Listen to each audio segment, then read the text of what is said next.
ઈમાનદાર, પ્રામાણિક, યુવા, નીડર નેતા તરીકે મને સ્વીકારે છે. સડકથી લઈને સદન સુધી લોકો માટે અમે અવાજ ઉઠાવ્યો છે. કોંગ્રેસના તમામ સાથીઓ રાત દિવસ અમારા માટે મહેનત કરે છે કે ભરૂચ લોકસભામાં આ વખતે બદલાવ થવાનો છે.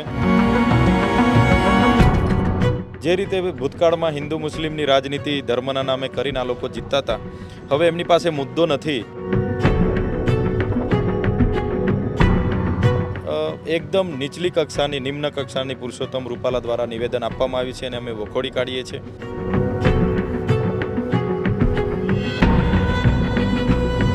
ગૃહમંત્રીએ જે મને લઈને જે એમણે સ્ટેટમેન્ટ આપ્યું છે, અર્બન નક્સલી કહ્યા છે, એટલે આ માત્ર ચૈતર વસાવાનું અપમાન નથી, સમગ્ર આદિવાસી સમાજનું અપમાન છે.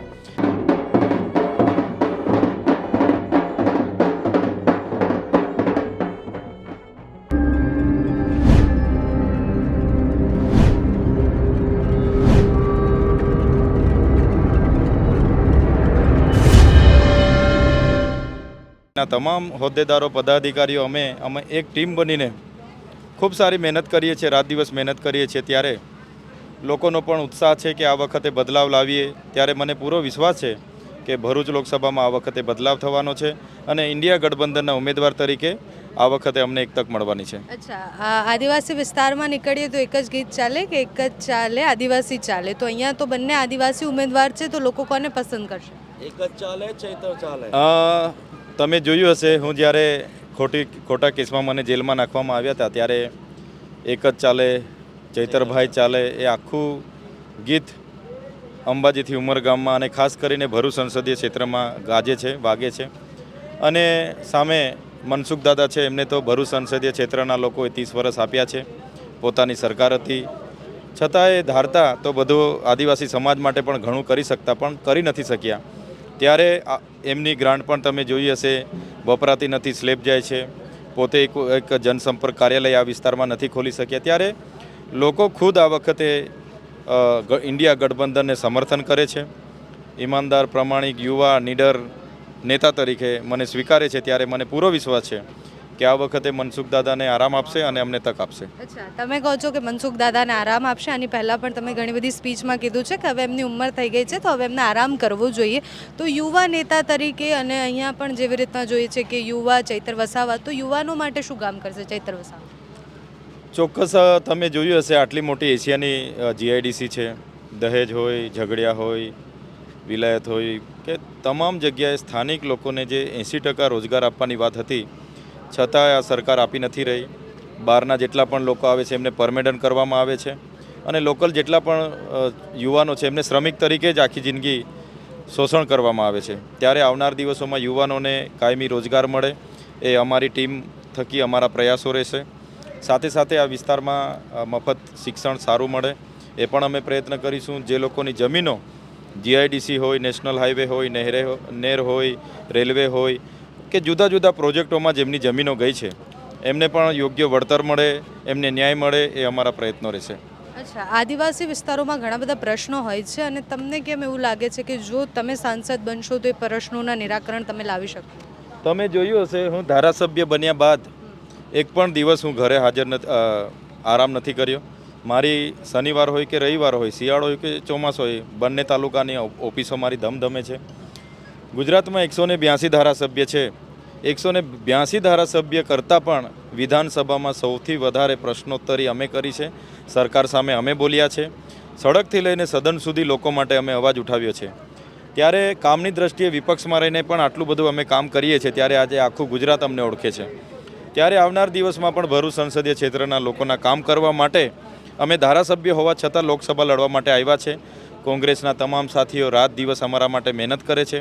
એટલે મને પૂરો વિશ્વાસ છે અમારી મહેનત અને લોકોનું સમર્થન એટલું મળી રહ્યું છે કે અમે સારા એવા માર્જિનથી જીતીએ છીએ. અચ્છા, ઇન્ડિયા ગઠબંધન હેઠળ તમે લડી રહ્યા છો, તો કોંગ્રેસની સ્થિતિ જોતા અને બધું જ જોતા શું લાગે છે, કઈ બેઠકો પર ટક્કર આપશે? બીજી બેઠકોનું ગણિત મને એનાલિસિસ મેં કર્યું નથી, પણ છેલ્લા 2 મહિનાથી અમે અહીંયા તમામ લોકો મહેનત કરીએ છીએ. તમે જોયું હશે, હમણાં નામાંકનની અમારી આશીર્વાદ યાત્રા હતી. ગુજરાત પ્રદેશ પ્રમુખ કોંગ્રેસના શક્તિસિંહ ગોહિલ બાપુ પણ હતા. અમારા જિલ્લાના પ્રમુખ શ્રી રાજેન્દ્રસિંહ રાણા, સુલેમાનભાઈ પટેલ જેવા આગેવાનો રાત દિવસ મહેનત કરે છે. તો લોકો પણ આ વખતે તમામ સમુદાયના લોકો, સર્વ સમાજના લોકો અમને આવકારી રહ્યા છે. એટલે જે રીતે ભૂતકાળમાં હિન્દુ મુસ્લિમની રાજનીતિ ધર્મના નામે કરીને આ લોકો જીતતા હતા, હવે એમની પાસે મુદ્દો નથી. એટલે આ વખતે મને પૂરો ભરોસો છે કે કામની રાજનીતિ ચાલવાની છે અને ઇન્ડિયા ગઠબંધન આ વખતે જીતવાનું છે. અચ્છા, અને જ્યારે પરસોત્તમ રૂપાલાએ નિવેદન આપ્યું ત્યારે તમે સ્ટેજ પર, મતલબ જ્યાં સભા હતી ત્યાં તમે ગઈ રહ્યા હતા, સમજાવી રહ્યા હતા કે આદિવાસીઓ હંમેશા રાજપૂતો સાથે રહ્યા છે. આજે રાહુલ ગાંધીએ પણ નિવેદન આપ્યું છે, તો એના પર શું કહેવું છો કે હવે તમે એ જ સ્ટેન્ડે છો કે પછી તમારો સ્ટેન્ડ બદલાયો છે? જો તમે ઇતિહાસ જોયો હશે, મહારાણા પ્રતાપશ્રીની આખી સેના હતી, એમાં આખી ભીલ સેના હતી. પૂંજા રાણા જે પૂંજા ભીલ ખરા એની આખી સેના હતી. એવી જ રીતના દરેક રાજપૂત સમાજો સાથે આદિવાસી સમાજે જ્યારે પણ જરૂર પડી છે કંધે સે કંધા મિલાવીએ છીએ. દેશની આઝાદીમાં પણ અમારું યોગદાન છે. ત્યારે એકદમ નીચલી કક્ષાની, નિમ્ન કક્ષાની પુરુષોત્તમ રૂપાલા દ્વારા નિવેદન આપવામાં આવ્યું છે અને અમે વખોડી કાઢીએ છીએ. સાથે સાથે ગઈકાલે ઝઘડિયામાં ગૃહમંત્રીએ જે મને લઈને જે એમણે સ્ટેટમેન્ટ આપ્યું છે, અર્બન નક્સલી કહ્યા છે, એટલે આ માત્ર ચૈતર વસાવાનું અપમાન નથી, સમગ્ર આદિવાસી સમાજનું અપમાન છે. અર્બન નક્સલીનો અર્થ કદાચ ગૃહમંત્રીને ખબર નહીં હોય, પણ એનો જવાબ આવનાર દિવસમાં આદિવાસી સમાજ આપશે. અર્બન નક્સલી જે અમને કીધા છે એટલે આક્રોશ છે લોકોમાં. ઘણા લોકોના મારા પર ફોન પણ આવે છે. આવનાર દિવસોમાં એમની સામે પણ અમે રચનાત્મક કાર્યક્રમો આપવાના છે. ચૈતરભાઈ, મારો સવાલ હજુ પણ એ જ છે કે જો પરસોત્તમ રૂપાલાને માફ નથી કરવાના તો શું રાહુલ ગાંધીને લોકો માફ કરશે? પરસોત્તમ રૂપાલાનું નિવેદન નિમ્ન કક્ષાનું છે, એ અમે જોયું છે. રાહુલજી શું બોલ્યા છે અમને એકચ્યુઅલી ખબર નથી. અમે સવારે 9થી લઈને રાતે 12 વાગ્યા સુધી ફિલ્ડ પર હોઈએ છીએ. એમનું નિવેદન પણ હું જોઈ લઈશ અને ત્યાં જે પણ અમારું સ્ટેટમેન્ટ હશે તે અમે ક્લિયર કરીશું. અચ્છા, હવે છેલ્લો સવાલ છે મારો કે 5 વર્ષ બાદ જો તમે અત્યારે સાંસદ બનો છો તો અમે શું જોવા આવીએ અહીંયા? 5 વર્ષ બાદ તમે જો આવશો તો ભરૂચને અમે મહાનગરપાલિકા બનાવવા માટેના અમારા પ્રયાસો રહેશે. નર્મદા કાંઠા પર એક રિવરફ્રન્ટ બનાવવાનું અમારું સપનું છે. સાથે સાથે આ વિસ્તારમાં શિક્ષણ મફતમાં મળે, યુવાનોને રોજગારી મળે, જે ભ્રષ્ટાચાર ચાલે છે નાબૂદ થાય, જે પોલીસની દમનગીરી છે, હેરાનગતિ છે, એનાથી લોકોને મુક્ત કરાવીએ. સાથે સાથે આ વિસ્તારોમાં જે પણ લોકોની જમીનો ગઈ છે એમને યોગ્ય વળતર મળે. નેશનલ હાઈવેના ખેડૂતો આંદોલન કરી એમને ન્યાય મળે. સાથે નર્મદાપુરમાં જે લોકોને નુકસાન થયું છે એમને પણ યોગ્ય વળતર મળે. એ પ્રકારના અમારા પ્રયત્નો રહેશે. સાથે સાથે 5 વર્ષ દરમિયાન મારા તમામ વિધાનસભાના મત વિસ્તારમાં મારું એક કાર્યાલય હશે.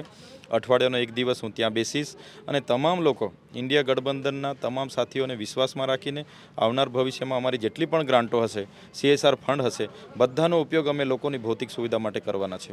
Thank you so much Chaitarbhai.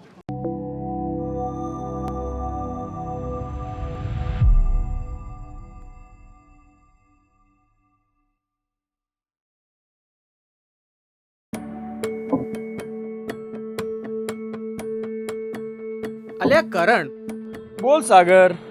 આ કમળનું બટન દબાવવાથી આપણને શું મળે? ગેરંટી મળે. કેવી ગેરંટી? ભાઈ એ ગેરંટી કે દેશમાં કોઈ પણ ગરીબ પરિવાર ભૂખ્યું નહીં ઊંઘે. અચ્છા. ગંભીર બીમારીની સારવાર મફત મળશે, દવાઓ સસ્તી રહેશે, જિંદગી નહીં. વાહ યાર, અને બીજી શું શું ગેરંટી મળે? ભાઈ કાશ્મીર હોય કે કન્યાકુમારી, હા, ગુજરાત હોય કે અરુણાચલ પ્રદેશ, સૌ માટે કાયદાઓ સમાન રહેશે. અને દેશની લોકસભા અને વિધાનસભાઓમાં આપણી મહિલાઓ પુરુષો સાથે ખભેથી ખભો મિલાવીને ઊભી રહેશે. ક્યાં વાત હે યાર. ભાઈ આ તો કઈ જ નથી, ડ્રોન્સ જેવી એડવાન્સ ટેકનોલોજીથી આવશે એગ્રીકલ્ચર સેક્ટરમાં રિવોલ્યુશન. અને ભાઈ મેં તો એ પણ સાંભળ્યું છે કે ખેડૂતોને જરૂરી માહિતી મળે ને એના માટે સ્પેશિયલ સેટેલાઇટ પણ લોન્ચ કરવાના છે. ખાસ તો અને આપણા જેવા યંગસ્ટરને શું મળશે? શું મળશે? ભાઈ સ્કિલ સાથે સક્ષમ થવાની તક અને એમ્પ્લોયમેન્ટ ઓપોર્ચ્યુનિટીઝ પણ. ક્યાં વાત હે યાર. ભાઈ આ વખતના સંકલ્પ પત્રમાં દરેક સેક્ટરના વિકાસ માટે એટલા સંકલ્પો લેવાયા છે. સુપરથી પણ ઉપર. ભાઈ આ માત્ર સંકલ્પ નથી, આ છે મોદીની ગેરંટી. અને મોદીની ગેરંટી એટલે ગેરંટી પૂરી થવાની પણ ગેરંટી. વાહ યાર. આ વખતે જોજે 3rd ટર્મમાં કમળનું કમાલ.